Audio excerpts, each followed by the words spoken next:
Hi, I'm Euge Valovirta, and this is a tutorial of how to get heavy guitar tones and recording, mixing, and microphone placement, different speakers, different amplifiers, kind of my approach, that I wanna share with you, because I did a video maybe a month ago or so about heavy guitar tones, and that was kind of like a scratch of the surface. I used 2 amps and stuff, but I got quite a lot of questions from you that could I do a little bit, in-depth video. So I'm gonna record a song with different amps. I'm gonna go through them, and then I'm gonna do kind of like a full production without vocals.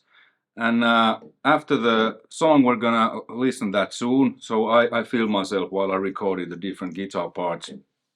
After that, I'm gonna speak about what amps I used, what speakers, and what microphones. And then we're gonna hear the amps. I play through them.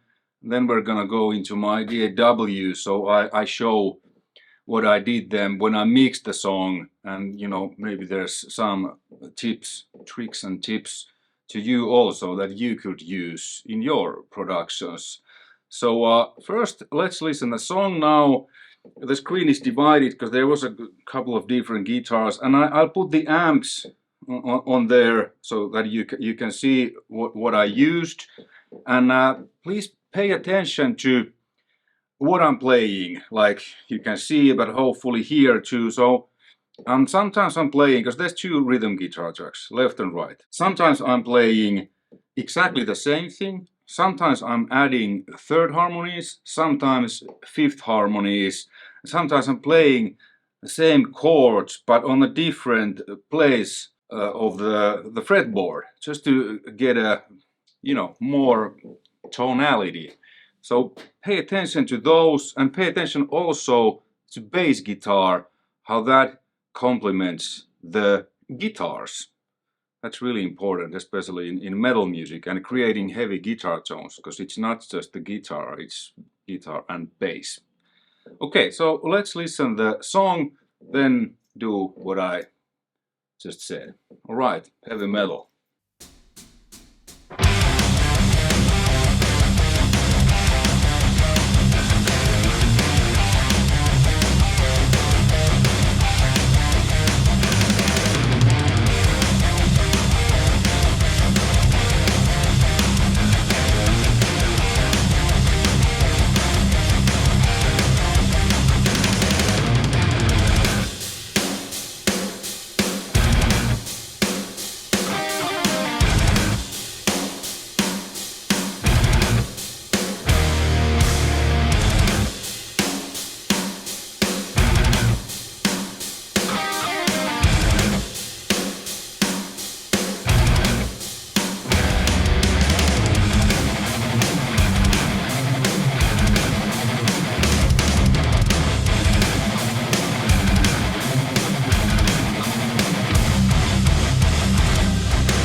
Alright, that was the song, and like you saw and probably heard, I used 4 different amplifiers, and they all had different speakers, mic with different microphones. So now let's go through the amps, the speakers, the microphones, a little bit about miking. It's not as hard as you think, or many people think. So yeah, the left rhythm guitar, that was the Marshall JCM 800 203 from '84, also known as the bad boy. And I used a SD1 in front to boost it, and then Marshall vintage cabinet where I have the Marshall vintage speakers and one Celestion V30. I used the Celestion V30 mic'd with a SM57 and SC Electronics VR1 ribbon mic, and I've summed them together, you know, there, because the gaps in are another room, with a radial Studio 1 summing mixer. So the 57 is aimed directly to the edge of the dust cap.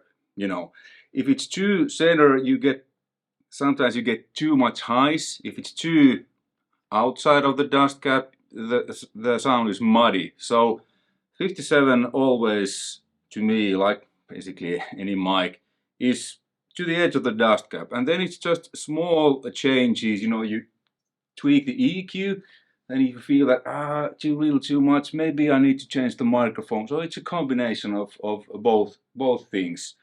And then the other mic, the VR1, which is a ribbon mic, it's kind of like Royer 121, except it has more highs, so it actually works just by itself, where Royer is usually just too muddy on itself. But that was again on the edge of the dust cap, actually a little bit to the inside, more inside than the 57, because ribbon mics general are a bit dark. So that was again, I found it that it just complements the 57, because it adds a certain low end and certain smoothness to the tone. So it's just a matter of finding the places. And then the distance, I usually have like that my thumb kind of goes there. So if it's too close, you might get, and if you reduce the low end on the amp, that might not help. You still might have the proximity effect.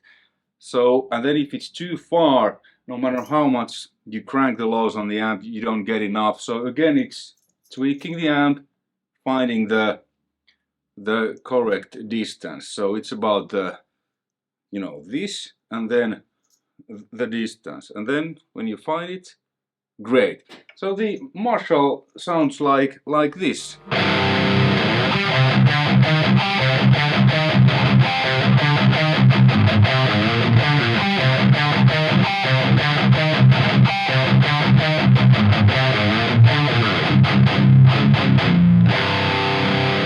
And as you probably know, speakers play a huge role in the overall tone, like way more than an amplifier. I forgot the usual, so the signal chain.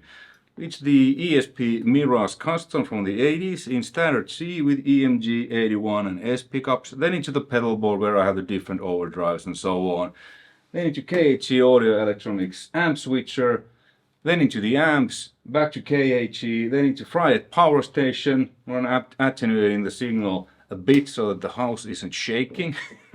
And then from the microphones, it goes to Warm Audio's WA412 mic pre, and from the mic pre to audio interface and to Logic. That's it. So if I change to another speaker, mic with a different kind of mic, so let's choose a Greenback 75 that I'm miking with Sennheiser's MD421 and SM57.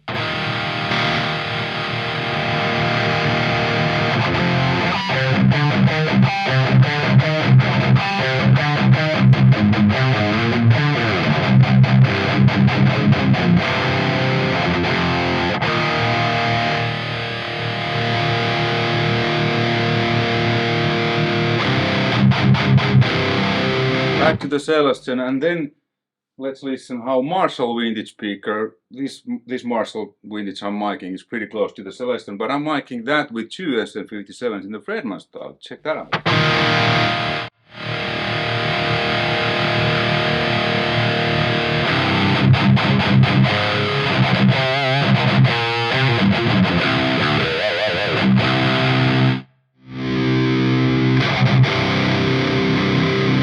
quite different top end and everything. So the speaker plays a huge role, and not just the speaker, but the mics you are using in front. Okay, so that was the left guitar. And then for the right guitar, I wanted to have something different because it sounds wider, again, you know, separate performance. So I used a 5150 boosted with my old 808 Screamer, which is a clone of a GS808 Ibanez 2 Screamer. And with that I used the Friedman miking technique. So when I changed from Bad Boy to the 5150, it's a bit dark now with the ribbon mic and the 57. Let's change to what I actually used, to the vintage speaker with the Friedman style.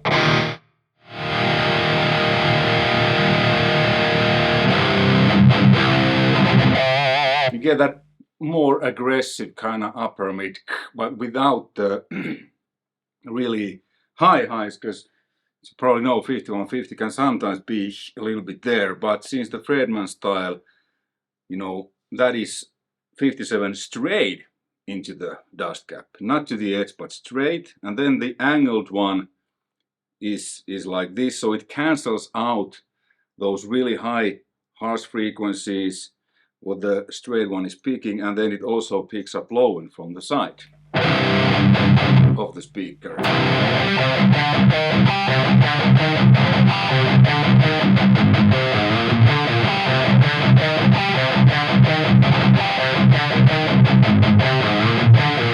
Then you probably heard what happened after 2 rounds of the main riff. I switched, so I play these notes, all except the low chunk with minor slash major thirds, because it's this is in E minor, or actually it's C minor, because the guitar is tuned down to C.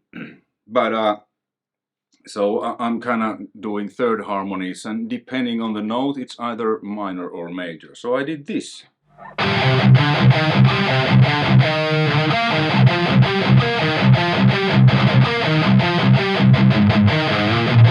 And here I played fifths, because on the left guitar I played major third, and here fifths. So you get actually, with 2 guitars, you get like a full 3-voiced chord.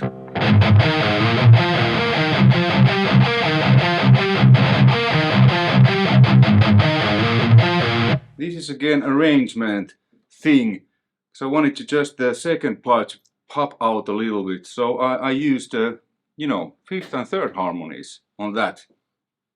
And then the pre-chorus, let's switch back to Bad Boy, and the speaker and miking technique I used, which was the Celestion V30 with the 57 and the VR1 ribbon mic.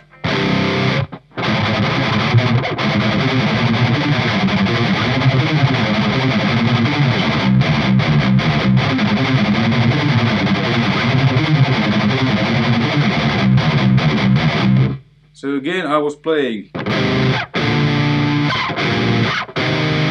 thirds, so major, major, minor, minor.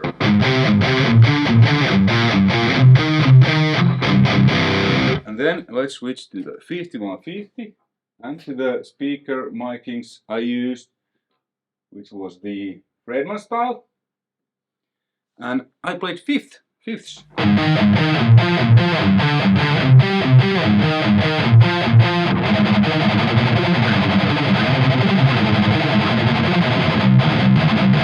Again, the low note was the same, but then these I changed. So again, 2 guitars, one is playing thirds, one fifths. You get a full 3-voiced chord. Cool. Then the chorus, there I played exactly the same except 1 note.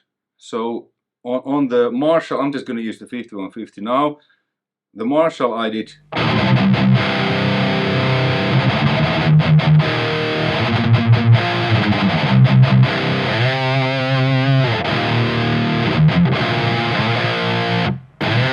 E, and on the 5150 I just played G, which is a major third.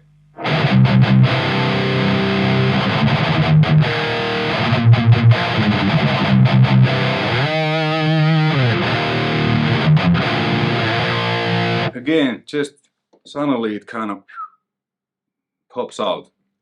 Cool. Then you probably heard there was clean guitars on the choruses. So again, arrangement thing. The song was done, the rhythm guitars recorded, and I said the chorus needs something to make it even wider. So you could use keyboards. In this case, I used clean guitar, so 88 MP1 preamp into Marshall JSN 2000 GSL power amp, and I used the greenback cabinet.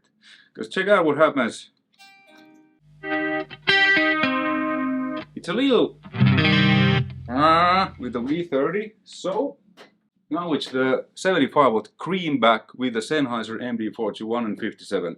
They're approximately in the same level. They just, those two mics complement each other really well. Both are aimed straight to the edge of the dust caps on the opposite side of the dust cap. Kind of much. There's not that V30 or Marshall vintage mid-hung.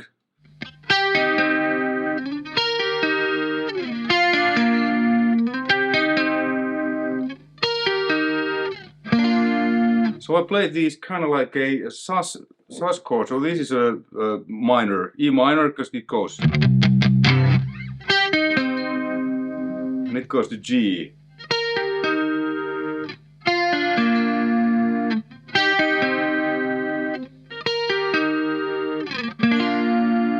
There's basically 3 chords in the chorus. I'm just playing, notes in between to make it more rhythmically. But this I want it to be just, and I recorded just this sound, but we're gonna go into the mix.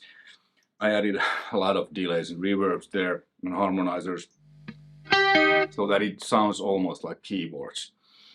Cool. Then the solo, again, I wanted to have something different. What I usually do is like in this kind of metal productions or in any production. So rhythm guitars, okay, now I use the Bad Boy and the 5150, certain speakers, certain miking techniques. For leads, I usually want to use something else, because I'm trying to always get the sound as close as possible in recording, and that I don't need to do that much in mixing. It's not always the case. For this one I actually needed to do a little bit. We're gonna get into that soon. But I used a plexi, and then I used the same speaker miking combination, the Greenback 75. So let's switch to plexi.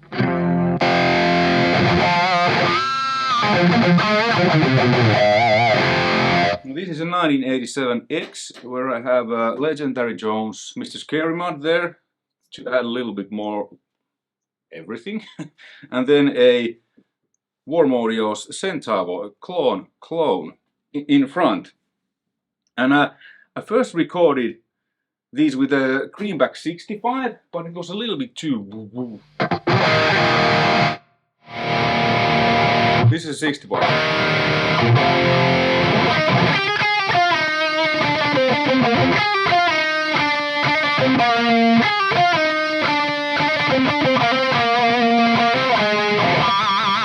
I actually recorded first with this, and I was like, when I listened it, I was like, I'm not even gonna go mixing and EQing. I hear immediately it's too woo. So I needed something a bit brighter, but same character, Greenback character. So this is much more.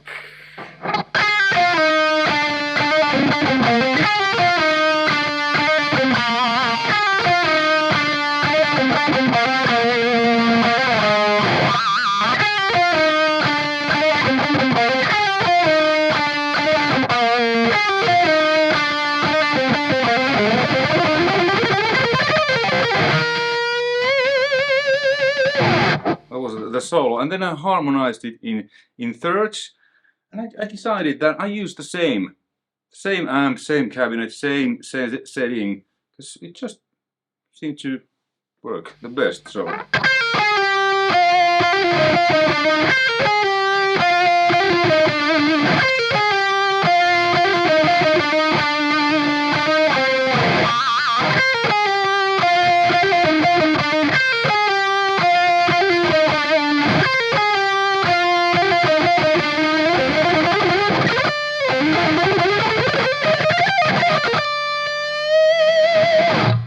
get the harmony, but yeah, because this goes.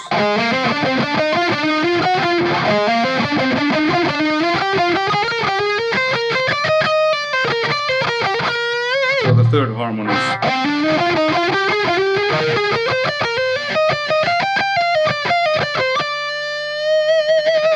Just a half the bend so that it stays in the scale, because this bend was full step. So yeah.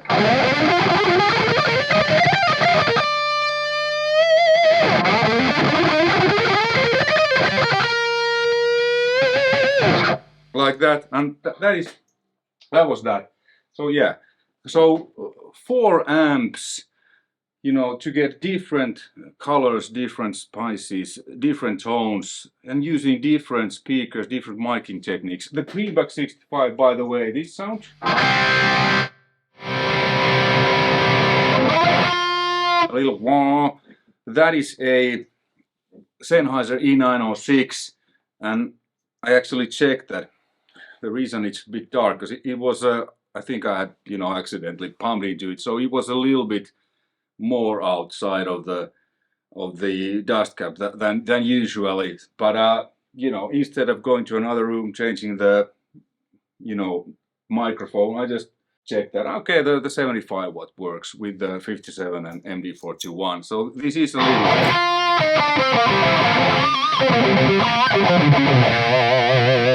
But I didn't move it to, you know, for this video, so you'll hear. But I'm actually going to go and move it so you'll hear the difference. I'll be back shortly.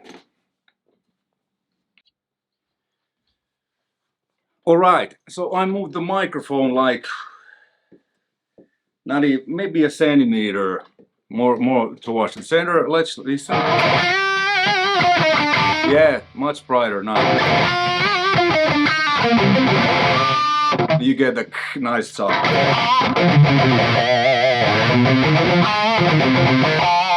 If we change to 800 with this, check out, I know what's gonna happen. It's a bit too much of that.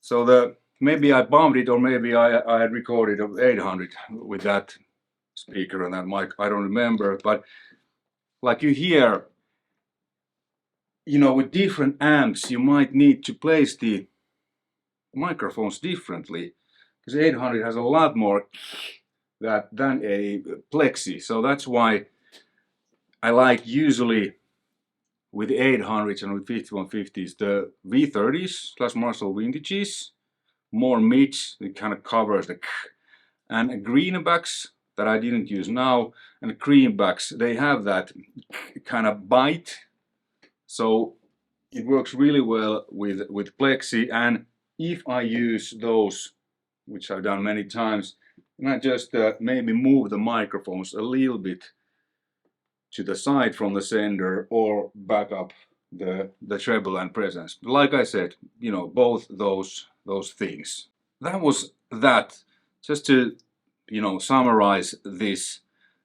Different amps dialed a little bit differently into different, we'll have 2 cabinets there, into different cabinets with different speakers, with different microphones, and you get a lot of different sounds with just a few amplifiers and speakers and microphones. I mean, I recorded albums, just the 800, just using you know, different speakers and microphones for different takes.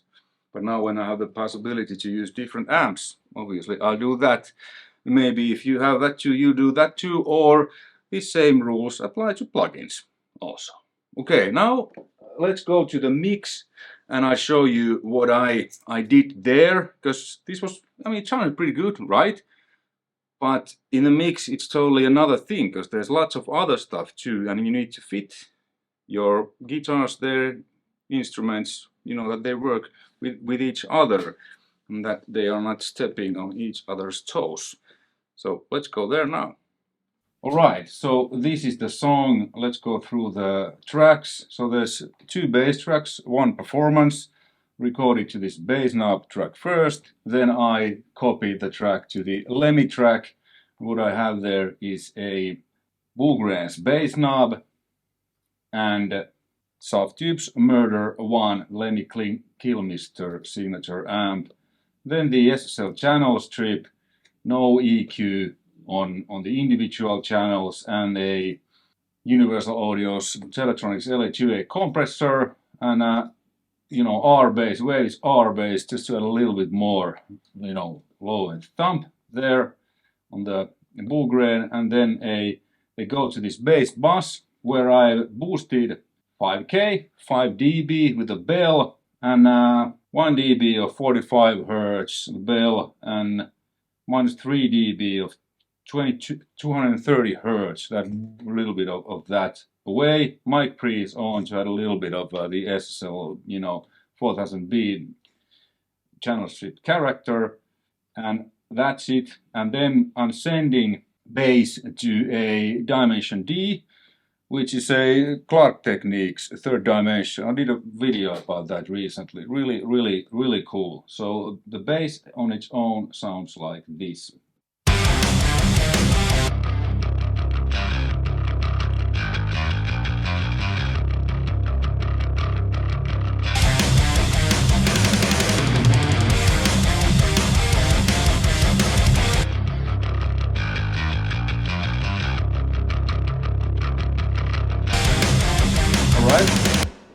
Then rhythm guitars, there's SSL native channel strip, which is a 9000K. There's nothing going on.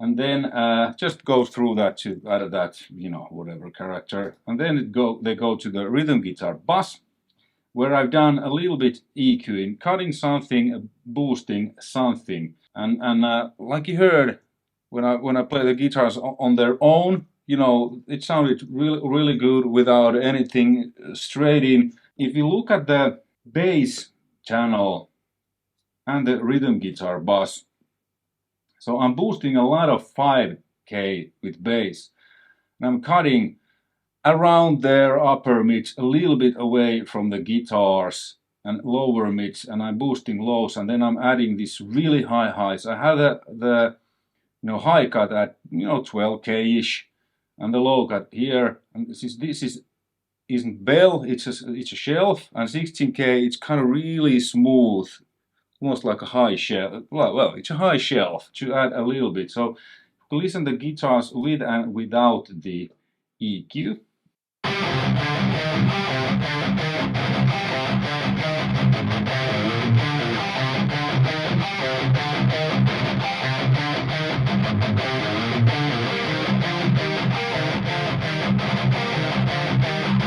As you hear, very small things, because I made sure that what I record is good. And then when we listen to guitars and bass, listen how they complement each other. So the kind of the upper mid, bite comes from the bass and not that much from the guitar.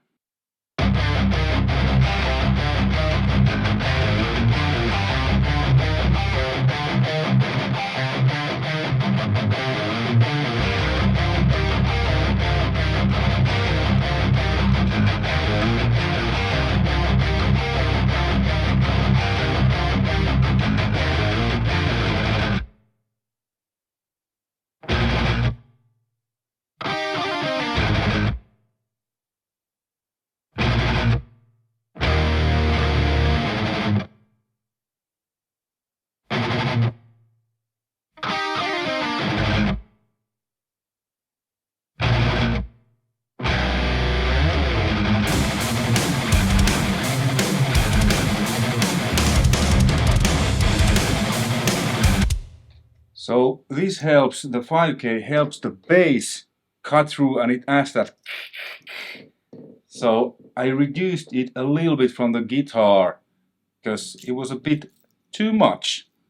Obviously, if I wouldn't have boosted this, maybe, but there's no right or wrong. It's just whatever works in the context of a mix. So I always EQ them, not soloed, but just to see. Sometimes maybe solo if I really need to hone in on something, but because in metal, I think many people don't really pay attention to this that much, but the bass and guitar, they are like, it's one unit in metal. You get the low end, and in this case, I also get the clanky top end, because the upper mid frequencies, I like them more that they come from the bass and not that much from guitar, because with guitar they can be a little bit ear piercing, creating ear fatigue, especially if you're listening loud. Or with bass, since it's octave lower, it's not as ear piercing, but it's still there, giving that bite and clarity. So minor EQ moves, because I made sure that, I mean, the guitar sound works really well without the EQ, but I, just wanted to make it a little bit better. That's what you can do in the mix. And then what I also do with guitars, well, there's a C6.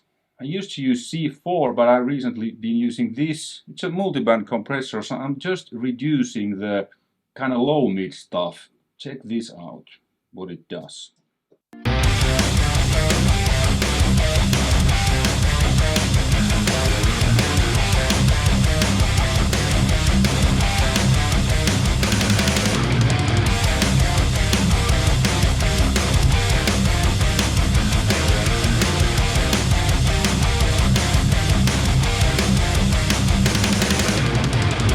It adds clarity, so whenever there's low things, it knocks those frequencies a bit down, so the guitar, it's more punch, and it's not that mushy. So that is, especially in metal and down tuning stuff, this is pretty important in my opinion, that I always do that. I actually have this all tracks, leads and everything, because if there is something, it compresses that down a little bit. And then the Soothe, this is a really good Finnish company, kind of artificial. This is a dynamic EQ, and it does like, I don't remember how many 100,000 of calculations per second, but check it out.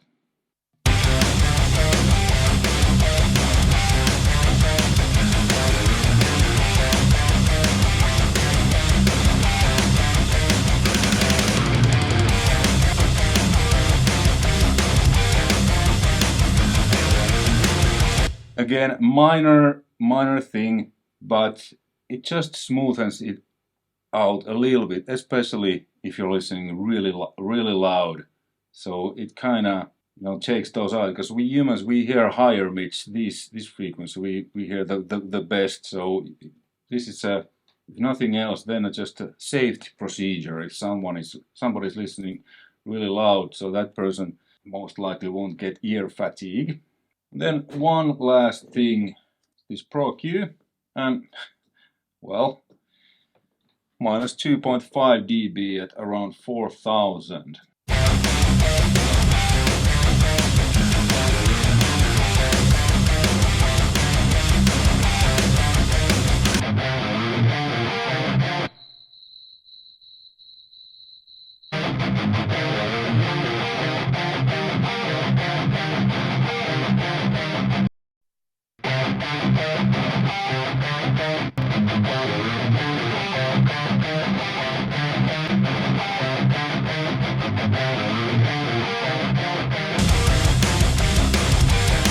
Well, yeah, it was a little bit of this is almost a little bit like, hey, come on. But, since it's possible, why not? So that's the kind of the guitars.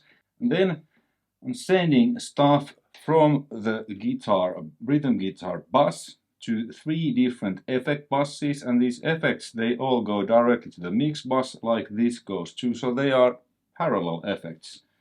The first one is Dimension D, which is a Clark Techniques third dimension BBD 320 hardware. I did a video about this a while ago, so check it out, probably link somewhere there if you're interested. Let's see what that does. I'm gonna mute these other sends, so we'll hear that.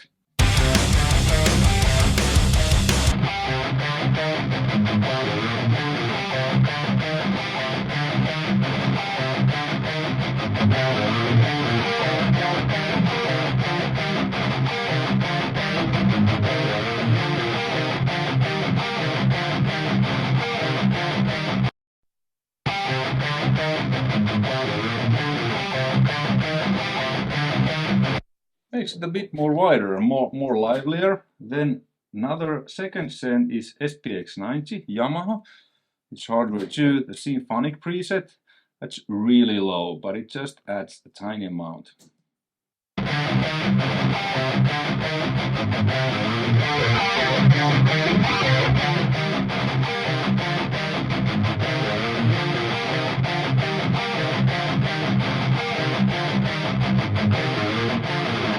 The devil's in the details. The last thing is a room reverb, which is Tegeler's Raummachine plugin. So that is almost like my room microphone, which I don't have because I don't like to use it because of the phase issues and whatever. So this is a lot more easier way for me to do it, and maybe for you also.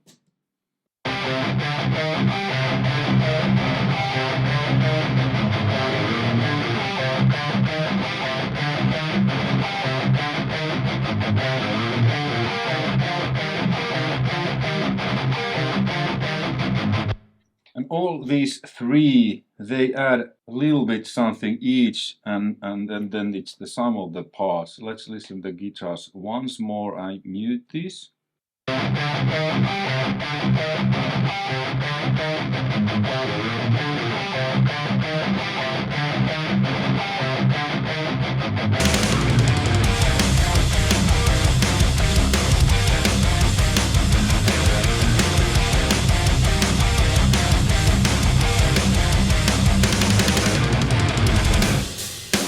And obviously they add a little bit more volume too, because they are parallel, so they go, like I said, to this mix bus. And then the clean guitars.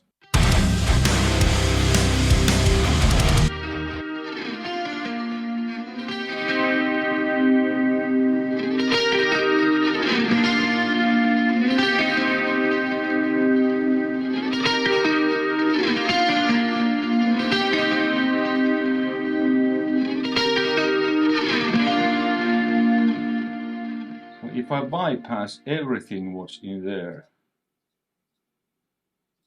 here, then it's just the ADA.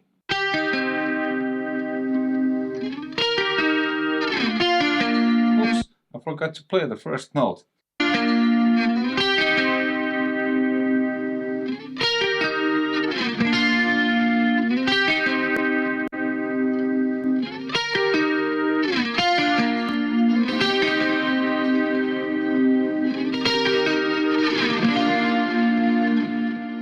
What I'm doing there is Universal Audio's LA2A, like with the bass. I really like this with clean guitars and bass. It compresses, but it also has a certain kind of grainy sound that I like. It adds its own mojo to the signal. So I'm compressing.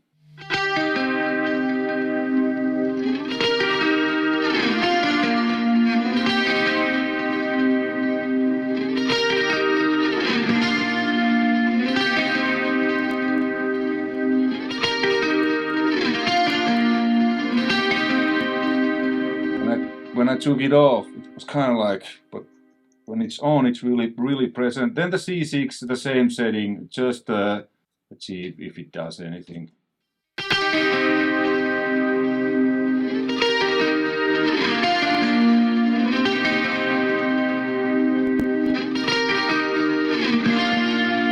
It opens it a bit, cool. Then the Soothe, again the same guitar, the Spike preset.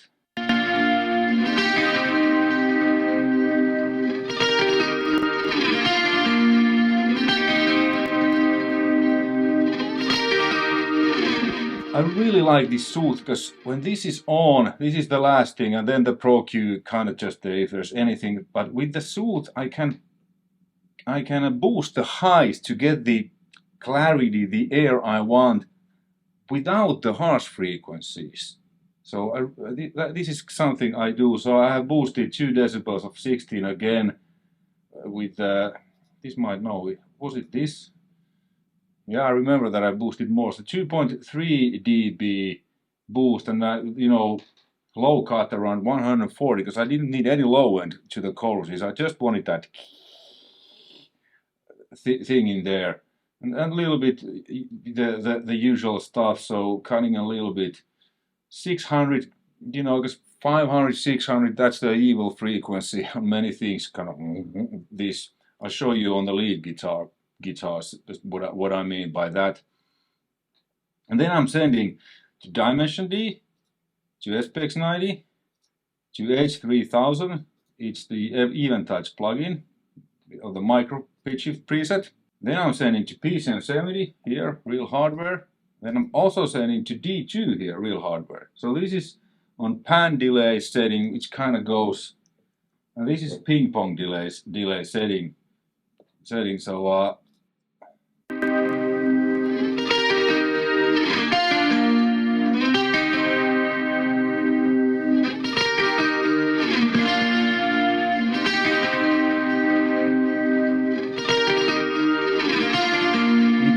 you get this lush sound with Dimension D SPX 90 harmonizer and then two different delays. It's kind of there, almost like a keyboard behind.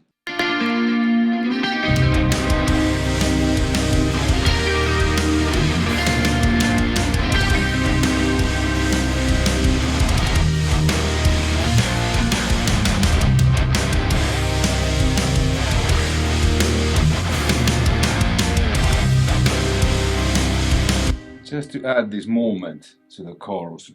Okay, then lead guitars. Here I needed to do a bit more than I usually do. For some reason, when I recorded, I think, wow, great sound, Plexi, yeah. But then I needed to use a bit more EQ than usually, or actually needed to cut the evil frequency out. So let's play this.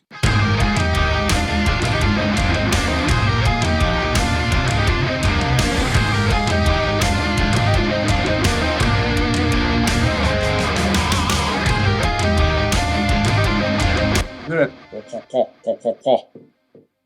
because Plexi doesn't have a master volume, everything comes so loud.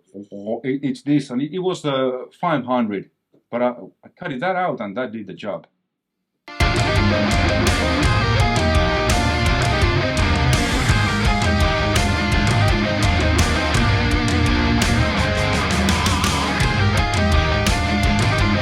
Much better, much clearer.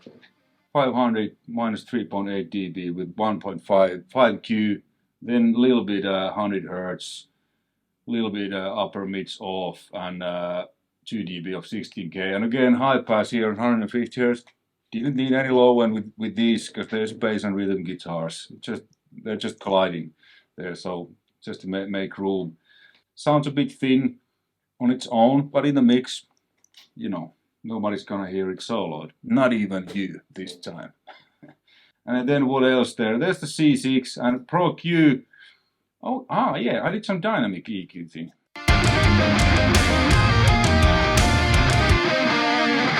I like you're gonna hear this soloed.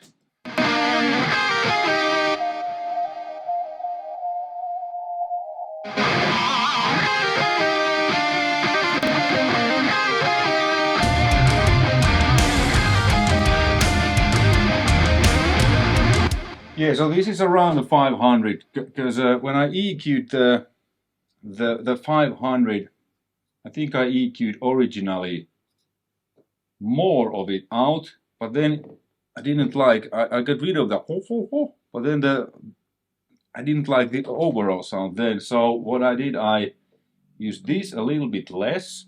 I think I had it like -5, but minus 3.8, and then adding a dynamic EQ. So whenever there's that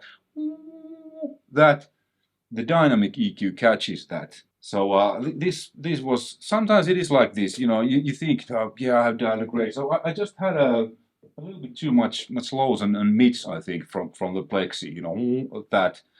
But sometimes this happens. Sometimes if you need to do too much, it's better to record it again. Like I think I said that I recorded this with a 65 greenback, and there was a lot more. I was like, okay, again. So then I used the 75, but I still felt like there was something. So maybe I should have used another speaker altogether or my combination. But with a couple of smallish EQ tweaks, I was able to get it the way I wanted it to be.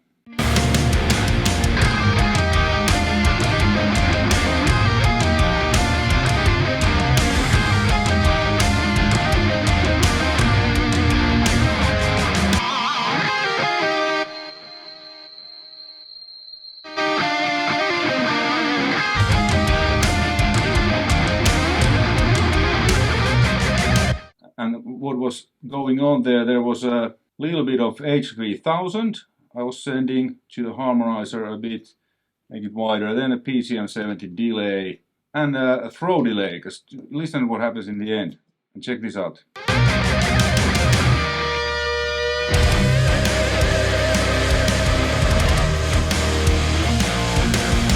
So the sound spreads like this. What I have here is a Waves CLA Epic. I have 4 delays and 4 reverbs going on to create this huge sound. Let's solo the lead bass so you hear.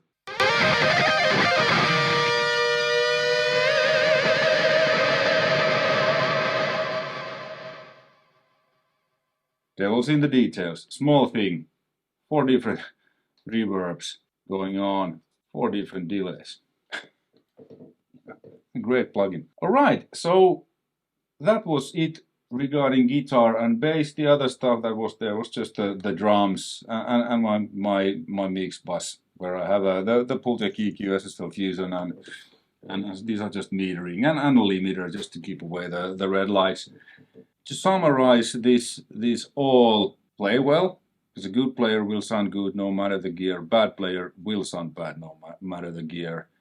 It all starts here, then, you know, choose different amplifiers. How I do it, I usually have 2 different amplifiers for rhythm and 2 different speakers and 2 different miking combinations, 2 different takes. If I'm quad tracking, then, you know, then it's sometimes it's just 2 and sometimes maybe even 4, but many times I'm just doing 1 and 1. And then for leads, for melodies, for cleans, something different. If you have only 1 amp, then, you know, just tweak the amp differently to fit whatever you're going for. That's why people ask me what are my settings with any of these amps. I'm like, whatever is the setting of the day and what is needed. So I don't have to me the whole settings idea sounds really stupid, because I mean the knobs are there that you can dial them, so you can get the best sound for each application, each case what you're going for. Like just doesn't make any sense to me to set them up always the same, because the knobs are there to, you know, you feel you have too much low and you plug it up. You feel that the sound is too dark, you add more top. Like, you know, so forget that thing. Just tweak the knobs, dial the amp according to what you're going after, what you're going for, what the song needs. And if you don't know that, then hopefully you have a producer who does. So that, and then, you know, different speakers, I think I mentioned, different microphone combinations, and you can do the same with plugins. And then pay attention, the bass is really important, and the bass and guitars, I treat them as one, bass and rhythm guitars. And then lead guitars, melody guitars, whatever there are on top, they don't need much low end, like you heard, like you saw. I cut it like everything from 154, almost 155 hertz as a low cut. Obviously, if there wouldn't have been rhythm guitars, just a bass, then I might have not cut it as much. But again, there's no rule, it's just whatever feels and sounds good. And then, you know, you can do a lot of things by subtly adding chorusing effects like Dimension D, SPX90 or Harmonizer, just to make it a little bit wider, more alive, and a little bit room reverb. Even on these metal type of mixes, I always add a little bit, just makes them bigger, because, you know, like Euge said, more is more, bigger is bigger. Okay, I think that's enough. This was a probably pretty long video. Hopefully this was helpful and you found this interesting, and hopefully this helps you on your productions creating a great heavy metal guitar sounds in general. Thank you very much for watching, and especially thank you if you watched this all the way from start to, you know, the end. That's cool. Hopefully you learned something also. Some links in the description to some of the stuff I used here, and a yeah, if you liked, hit the thumbs up and subscribe button, and you know the drill. Anyways, take care, until next time, see ya, bye.